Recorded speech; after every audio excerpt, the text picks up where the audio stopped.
Good morning, good afternoon, good evening, my fellow YouTubers, Facebookians. Welcome to another edition of Living Simply and Fun. I'm your host, Aries, aka Rita. This is Aaron. Sometimes I call him Joe Bob Hill Jack or Hill Boot or Boot Jack or Baldy. He actually shaved his head down. He looks really good, except he should get rid of the facial features because he's looking more like his poppy. This is more video though about the Savinelli 20th anniversary cigar. Now, the interesting thing about these, I saw them on sale for $17 for 5 of them, and I said, hey, Savinelli makes pipes. I love Savinelli pipes. It's been a long time since I've smoked a Savinelli pipe. This got me in the mood to smoke my Savinelli. Talking about Savinelli pipes, my pipe's got a weird system, so I call it a piece of junk. So, anyways, I said I just have to get these. And so I bought 5. Rita had 2, I had 2, and this is the odd one, which is mine. Mooch. Nope.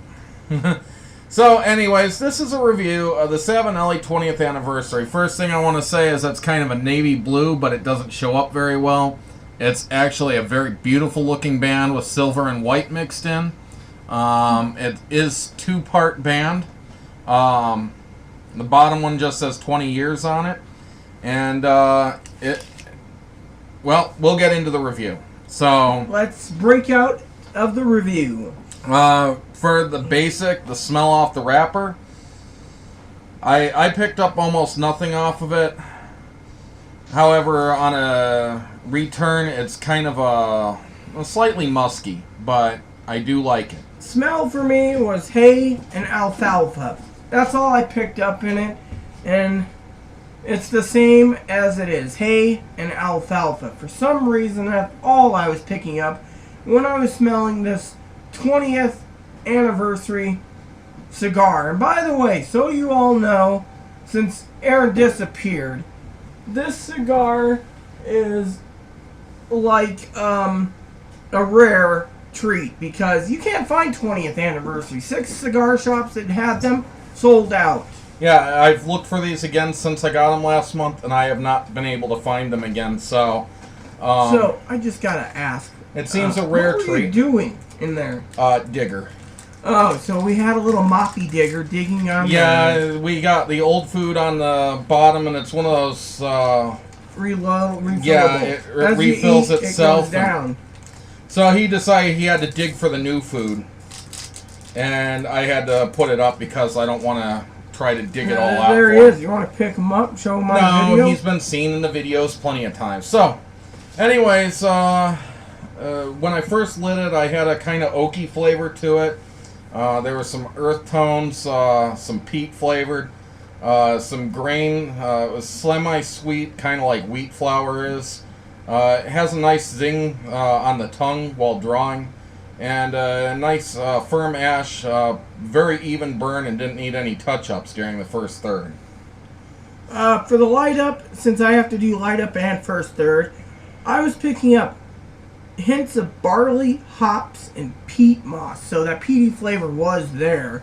The other is, the first third for me was light peppers,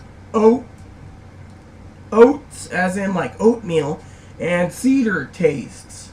That's what I picked up for the first third of the burn. Well, why don't you go with your second half? Oh, really? Why don't you do the second? Alright, second half.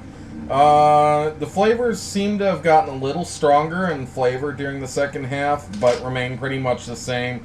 I did notice what seemed like a toasty flavor to it, and I don't know how better to describe it than that. Second third, I was still picking up cedar, but it changed over to vanilla, roasted nuts, and allspice. I picked up that allspice, really heavy, you know, and it was perfect. Okay. And it was a very medium to full-bodied smoke. And for the final third, I kind of thought that it picked up some chocolate flavors. It still had that toasty wheat and oak flavor. The earthy note seemed to have gone away, and it still had the tongue zing to me. What I mean by that is that when the smoke is drawn in, it hits the tip of the tongue, and sometimes you can barely even notice it touching the tongue, but this, it kind of like grabbed a hold, and it was like washed across the tongue, but the point in which it contacted it was just kind of a zing right there, and I don't know how to put that any other way. My last third, I picked up again hay, earth, honey, oats, and cedar. However, because I had to do more of an in-depth review because some people think my section of this video sucks, I also want to say for the finish, I was picking up hints of chocolate, mocha, and coffee for the finish. Overall, I'm going to say that this had a very nice burn. It was a very pleasant cigar. It wasn't a lot to write home about, as rare as the cigar seems to be. For an ultra rare cigar, I'd expect something that just stands out and shouts and says, I'm different than everything else. So I could only sit there and give this about an 8.2.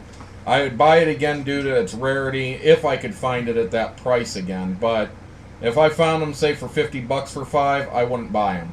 Agreed. I agree completely with Aaron. I would give it an 8.2 just because of the rarity. It is nothing to write home about at all, just because. It was very standardish. Well, exactly. It's one of those cigars that you expect more for your money and more flavors for it. Instead, you're paying for what your price you're paying for. It's just basically a rare cigar that a standard flavored cigar, in my opinion. And that's one reason I did away with the long hair.